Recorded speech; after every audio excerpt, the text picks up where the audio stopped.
முடிவுக்கு வருகிறது வடகிழக்கு பருவமழை. வானிலை ஆய்வு மையம் தகவல்.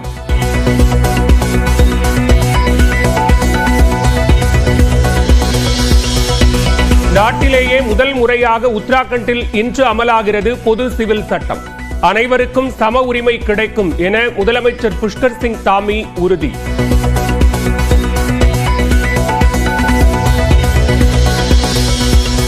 மக்கள் சக்தி மூலம் டங்ஸ்டன் சுரங்க திட்டத்தை தடுத்து நிறுத்தியுள்ளோம். அரிட்டாப்பட்டியில் நடைபெற்ற பாராட்டு விழாவில் முதலமைச்சர் மு க ஸ்டாலின் பேச்சு. ஆளுநரின் தேநீர் விருந்தை திமுக மற்றும் கூட்டணி கட்சிகள் புறக்கணித்த நிலையில் அதிமுக பாஜக பங்கேற்பு. ஜெயக்குமாரின் இருக்கைக்கு சென்று கைகுலுக்கிய அண்ணாமலை.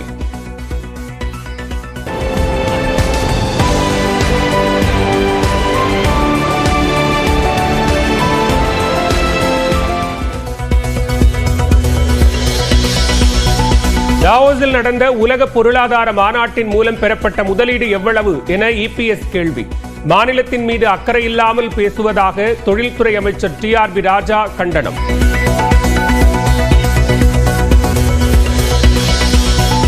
இருநூற்று 34 தொகுதிகளிலும் தனித்து போட்டியிட மற்ற கட்சிகளுக்கு துணிவு இருக்கிறதா? ஈரோடு கிழக்கு தொகுதி இடைத்தேர்தல் பரப்புரையில் நாம் தமிழர் ஒருங்கிணைப்பாளர் சீமான் சவால். சீர்காழியில் 4 பேரை ஏமாற்றி திருமணம் செய்த பெண் கைது. +2 படித்துவிட்டு மருத்துவர் என ஏமாற்றியதும் அம்பலம்.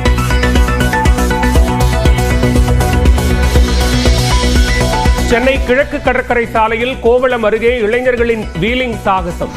வாகன ஓட்டிகளை அச்சுறுத்தும் வகையில் சாகசத்தில் ஈடுபடுபவர்கள் மீது நடவடிக்கை எடுக்க கோரிக்கை.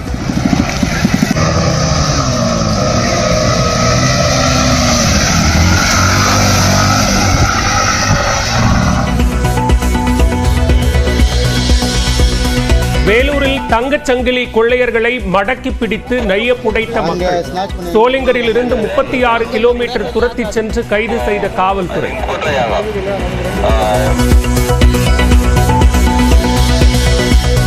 ஹைதராபாத்தில் உள்ள உசைன் சாகர் ஏரியில் நிறுத்தி வைக்கப்பட்ட படகுகளில் தீ. வான வேடிக்கையின் போது நேர்ந்த விபத்து.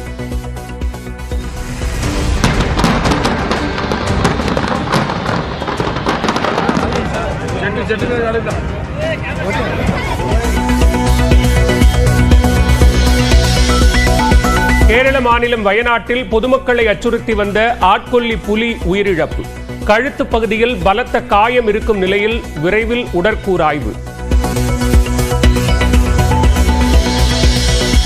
லெபனான் மீது இஸ்ரேல் நடத்திய தாக்குதலில் 22 பேர் உயிரிழப்பு. இஸ்ரேல் கைப்பற்றிய பகுதிக்குள் சென்றவர்கள் மீது கண்மூடித்தனமான துப்பாக்கிச் சூடு. 4 மாத சம்பளமாக 827 கோடி ரூபாய் பெற்ற ஸ்டார்பக்ஸ் சிஇஓ பிரையன் நிக்கோல் அமெரிக்காவிலேயே அதிகமான சம்பளம் என ப்ளூம்பெர்க் அறிக்கையில் தகவல். குடியரசு தினத்தை ஒட்டி ஆளுநர் மாளிகையில் நடைபெற்ற தேநீர் விருந்தில் அதிமுக முன்னாள் அமைச்சர் ஜெயக்குமாரின் இருக்கைக்கே சென்ற பாஜக மாநில தலைவர் அண்ணாமலை கைகுலுக்கினார். குடியரசு தினத்தை ஒட்டி சென்னை கிண்டியில் உள்ள ஆளுநர் மாளிகையில் ஒவ்வொரு ஆண்டும் அரசியல் கட்சி தலைவர்களுக்கு தேநீர் விருந்து வழங்கப்படும்.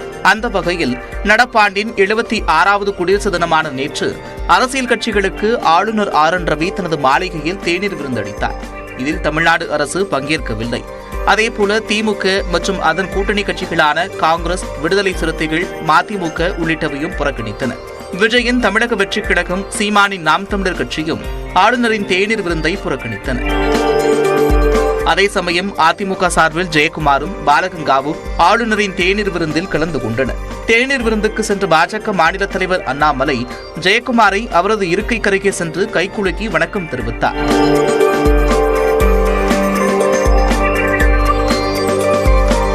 அப்போது இருக்கைக்கு பின்னால் இருந்த ராஜா குறித்து அண்ணாமலையிடம் ஜெயக்குமார் ஏதோ சொல்ல அந்த இடமே சிரிப்பலையாக மாறியது.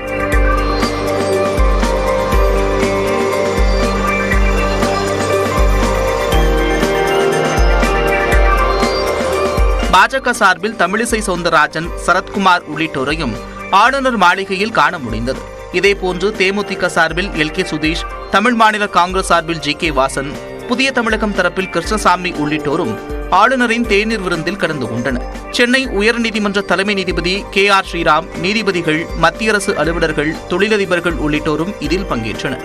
அதே சமயம் ஆளுநரின் தேநீர் விருந்தில் தமிழ்நாடு அரசின் தலைமைச் செயலாளர், DGP உள்ளிட்ட உயர் அலுவலர்கள் பங்கேற்கவில்லை. இந்த நிகழ்ச்சியில் இந்தியா குடியரசாக மாறியதன் வரலாறு நாடகமாக காட்சிப்படுத்தப்பட்டது. மேலும் இசை, நாட்டிய கலை நிகழ்ச்சிகளும் அரங்கேற்றப்பட்டன.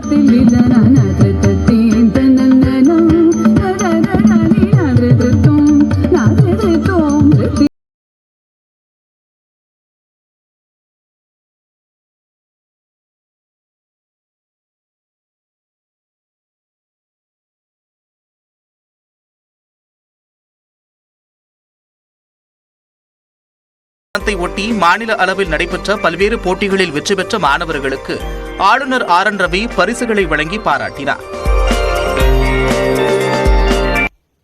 பாட்டில் ராதா படத்தின் இசை வெளியீட்டில் இளையராஜா உள்ளிட்டோர் குறித்து பேசியதற்காக திரைப்பட இயக்குனர் மிஷ்கின் பகிரங்கமாக மன்னிப்பு கேட்டுக் கொண்டிருக்கிறார். படம் குறித்து நகைச்சுவையாக பேசும்போது தன்னை மீறி பேச்சு வந்துவிட்டதாக அவர் கூறியிருக்கிறார். நண்பர்களே, நான் உங்கள் முன் மண்டியிட்டு மன்னிப்பு கேட்டு உங்களை எல்லாரும் நான் கடவுளாக்குகிறேன். சென்னையில் நடைபெற்ற நிகழ்ச்சியில் பேசியதற்காக இயக்குனர் மிஷ்கின் மன்னிப்பு கேட்டுக்கொண்ட காட்சிகள் தான் இது. இயக்குனர் பாரஞ்சித்தின் நீலம் புரொடக்ஷன் தயாரிப்பில் உருவாகியுள்ள பாட்டில் ராதா திரைப்படத்தின் இசை வெளியீட்டு விழா கடந்த வாரம் நடைபெற்ற போது அதில் கலந்து கொண்ட மிஷ்கின் தனக்கு சாராயம் காய்ச்சவும் தெரியும், பலர் மதுவுக்கு அடிமையாவதற்கு இளையராஜா தான் காரணம் என்றெல்லாம் சர்ச்சைக்குரிய வகையில் பேசியது கடும் விமர்சனத்திற்குள்ளானது. அந்த பாட்டை பார்த்துக்கிட்டு அவ உதறலாம் கடிச்சுக்கிட்டு சொல்றல நண்பர்களை, இதை விட மோசமான அடிக்ஷன் இந்த சமூகத்தில் இருக்கான்னு கேட்கிறேன். அடிக்ஷன் எங்க இல்ல? ஒருத்தர் இருக்கான் பாரு, இளையராஜான்னு ஒருத்தன் பிடிச்சிட்டு அதுதான் சைட் டிஷ். எனக்குலாம் போட்டு சைட் டிஷ் அதான். மனிதர்களை அதிகமாக குடிகாரன் ஆக்குனது அவர் தானே வச்சுங்களேன். இதற்கு நடிகர் அருள்தாஸ் உள்ளிட்டோர் கடும் கண்டனம் தெரிவித்தனர். இந்நிலையில் அனுராக் காஷ்யப் மற்றும் வெற்றிமாறன் தயாரித்துள்ள பேட் கேர்ள் படத்தின் டீசர் வெளியீட்டு விழா சென்னையில் நடைபெற்றது. இந்த விழாவில் பேசிய மிஷ்கின் பாட்டில் ராதா பட வெளியீட்டு விழாவில் பேசியதற்காக மன்னிப்பு கேட்டுக் கொண்டார்.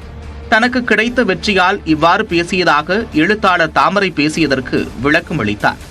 தாமரை விமர்சித்து பேசியிருந்தாங்க, அதில் ஒரு வார்த்தை சொல்லியிருந்தாங்க. அவங்கள்ட்ட முதல்ல நான் மன்னிப்பு கேட்குறேன். ஆனால் ஒரு விஷயம் சொல்லியிருந்தாங்க, வெற்றி என்னை இப்படி பேச வைத்துச்சுன்னு.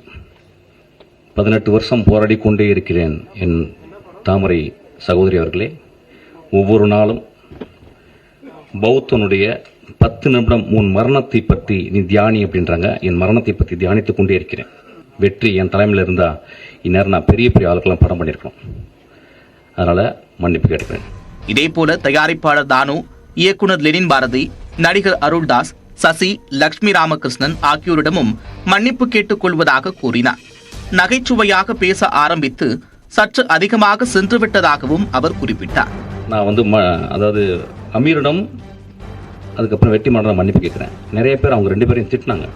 அதாவது முகம் சுளிக்கிற மாதிரி பேசுறதுக்கு அவங்க சிரிச்சாங்கன்னு சொல்லிட்டு, அவங்க சிரிச்சதை விட மேலே இருந்த எல்லாரும் கீழே அந்த பத்திரிகையாலும் விழுந்து சிரிச்சாங்க. அது அந்த வீடியோவில் இருக்குது, அதை நீங்கள் பார்க்கணும். ஒரு ஜோக்காக தான் நான் மீன் பண்ணேன். ஆக்சுவலாக 2-3 வார்த்தைகள் மேலே போயிடுச்சு. அது அப்படி தான் சில நேரங்களில் அது மனதிலிருந்து பேசும்போது அப்படி ஆயிடுச்சு. அதுக்காக நான் மன்னிப்பு கேட்டுக்கிறேன். யாரையும் புண்படுத்தும் நோக்கம் தன்னிடம் இல்லை என்றும் மிஷ்கின் கூறினார். அந்த நகைச்சுவையின் அடிப்படையில் தான் அன்றைக்கி நான் பேசுனேன். ஆக்சுவலாக யாரையும் புண்படுத்தும் பேசவே இல்லை. ஏன்னா ஒரு படத்தினுடைய விழாக்கு வந்திருக்கேன். அந்த படத்தை பற்றி நான் பேசணும். அந்த படம் என் ஆன்மாவுக்குள்ளே சென்றுச்சு. அந்த படம் பெருசாக ஓடிச்சுனா கூட எனக்கு தெரியல. அந்த படத்தினுடைய நடிகர்கள், அந்த படத்தினுடைய இயக்குனர், அந்த படத்தை தயாரித்தவர்கள் அவ்வளோ அழகான விஷயம் பண்ணியிருக்காங்க. அதை பேசணும்னு நினச்சேன். அதை பேசுறதுக்கு இந்த படம் நல்லா இருக்கு, இந்த படம் இப்படி இருந்தால் நல்லா இருக்கும்னு நான் பேசல. என் மனதில் ஆழத்திலிருந்து தான் பேசுகிறேன். அது பேசுனது உங்களுக்கு பாதிச்சிருக்கு.